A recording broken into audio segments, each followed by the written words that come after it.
Hi. So, welcome to our third discussion board. First of all, let me say I've been just so super impressed with the encouraging comments that everybody has been sharing on the discussion board. The level of participation is awesome. I would say probably 90% of the students in the four classes are participating in some way or another. So, folks are hopping on. They're sharing their views. They're giving encouraging comments on each other. One of the things that was super touching to me in our second discussion board, right? Remember, our first one was all about asking the question of how do we flatten the curve? So it's very much in our head, our cognitive. Um, Great ideas there, super kind of awesome brainstorming. The second discussion board, that was really in our heart. That was how does this make us feel? Just so many touching stories about people saying, hey, I'm struggling with this, or I'm worried about that, or I'm lots of stories of people, taking lemons and making lemonade, right? And that's kind of really inspirational. It's certainly inspirational for me. I am so proud of all of you for being, number one, so brave to share your stories, because it's kind of weird for somebody to say to you, kind of as a professor, talking to students and saying, well, how does this make you feel? Right? We probably don't do enough of that in the classroom.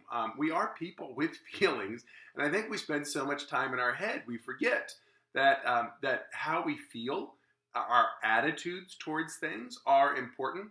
And so I'm going back and I'm reflecting on some of the definitions of what it is to be an effective teacher. And one of the things you're supposed to do is help students have measurable improvements in their thoughts, in their skills, and in their attitudes. And attitudes is how we feel about things, right? So many of you had comments like, hey, this is frustrating. This is, this is scary. This is something that's going on in my own life that's disappointing. A lot of you had things where you said, now that I reflect on it, I've got more time to be able to spend with family and friends back home that I hadn't been able to before. Kind of an overwhelming number, the majority of folks said things like, I've got all this free time. I've lost my structure. I'm really good at going to class when I've got class. I'll wake up, I'll eat my breakfast, I'll go to class, I'll eat my lunch, I'll do something during the day. But now I'm lost. There's nothing to ground me. There's nothing to kind of force me to get out of my pajamas.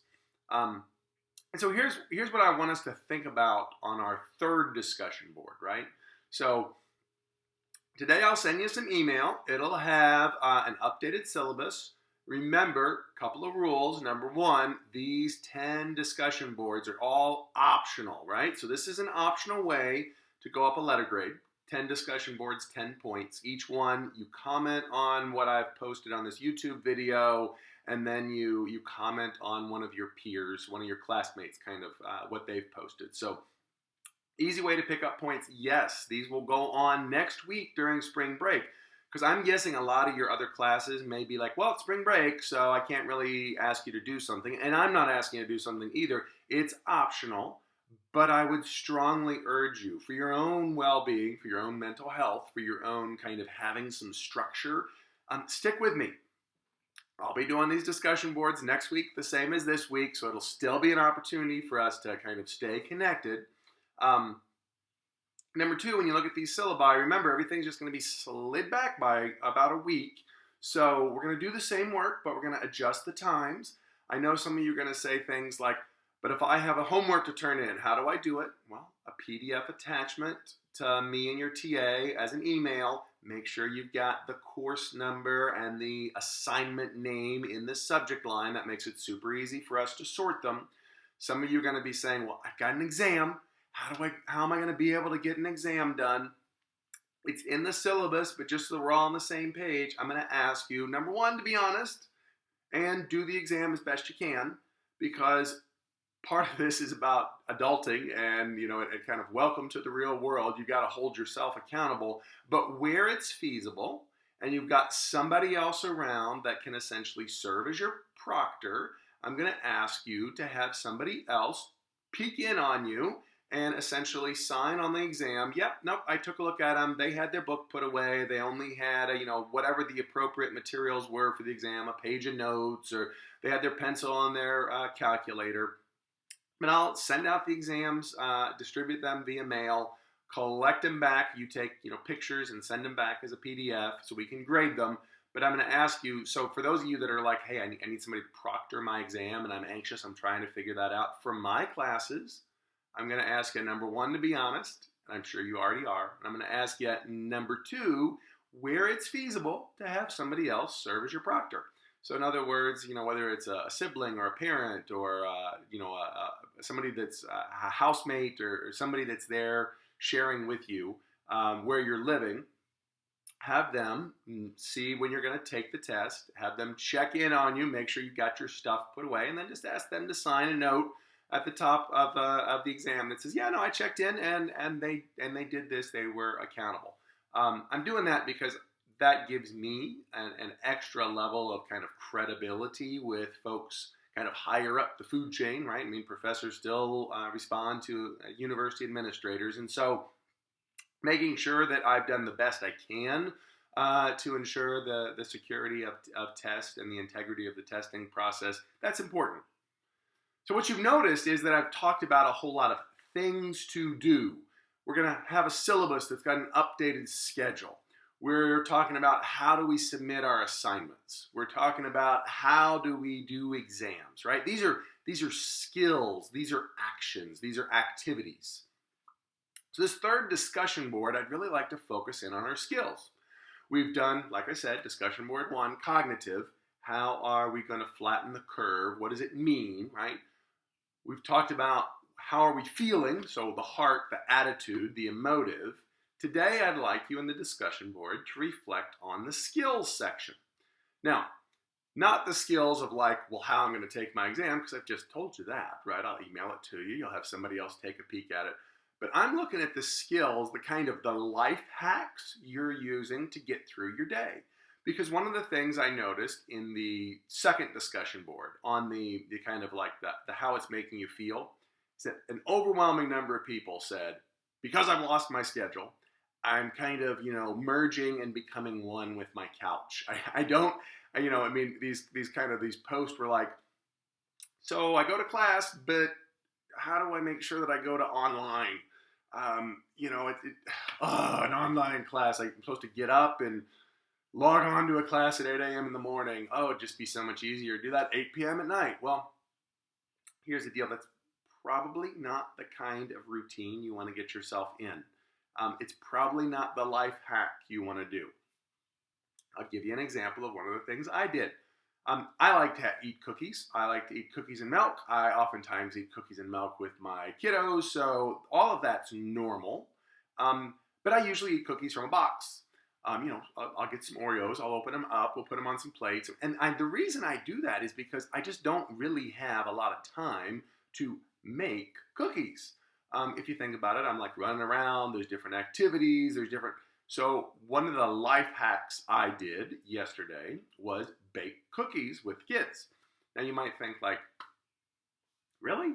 Baking cookies? Couldn't you have come up with something better to do with your time? But think about it, I was around them, we were doing something together, we were still doing our normal thing of ultimately being able to eat cookies, but I was eating up some of the time that I would have used for meetings or other events. I was using that time wisely, but I was also investing it in relationships, spending time making memories with the kids. So I would like you today in our third discussion board to talk about some of the life hacks, to talk about some of the things you're doing to develop some normalcy, to develop some routine, to eat up some of your time so that you're avoiding the danger of sleeping in late in the morning, not exercising, spending the day just in your pajamas,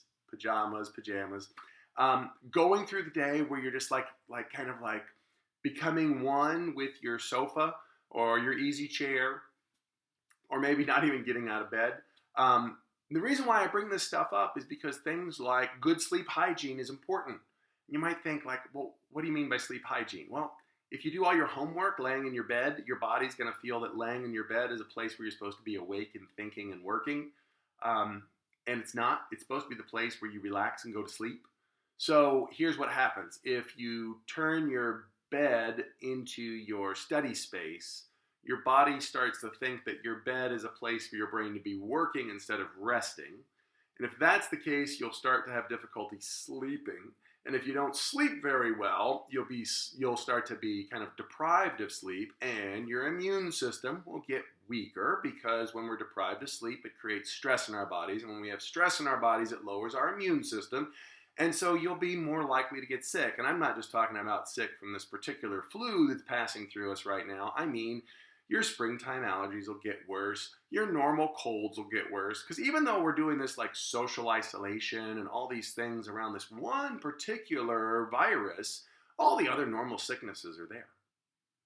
So keeping your immune system healthy, in particular by eating well, by getting some regular exercise, by getting some good sleep, all those things are important.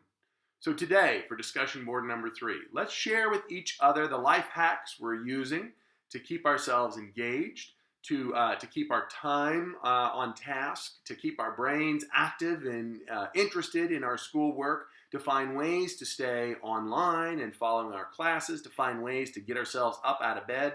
So share with your colleagues, share with your classmates the life hacks you're using to deal with this, to keep yourself with some routine and schedule and normal going through life. And read and comment on each other's, but as you can imagine, today would be an awesome day to log in, share what you're doing, and then wait a few hours and log back in and read not just one person, but read a number of people, because you're probably going to find some great life hacks that other people are doing. I've read 150 posts roughly each day, and there's just great stuff. Well, I guess 300 posts, because I've read both your posts as well as your comments to each other. There's some great stuff that people are sharing.